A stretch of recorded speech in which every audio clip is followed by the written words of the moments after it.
There's quite a flap going on in Europe between Apple and the Irish government and the European Commission, who after a 3-year investigation concluded that Apple's Irish firm, their tax benefits are illegal and that they owe about $14.5 billion in back taxes.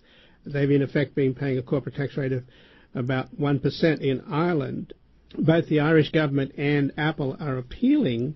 But what do you think's going on here?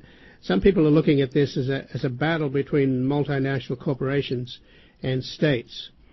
Well, I think what's going on is that the EU Commission has finally had it with some of the games that U.S. multinationals in particular have been playing with some of their own member states, like not only Ireland but Luxembourg and the Netherlands.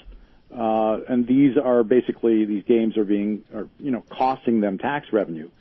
In the Apple case, they negotiated a very special deal to allow them to have essentially shell companies that are citizens of nowhere for tax purposes, not citizens of Ireland or the United States, to be set up. And Ireland already had a 12.5% corporate tax rate, which is about less than half of the U.S. rate.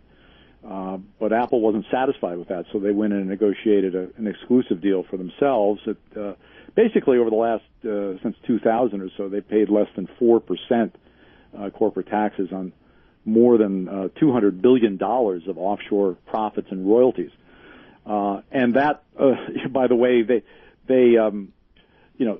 isn't just determined by the objective location of their activities offshore.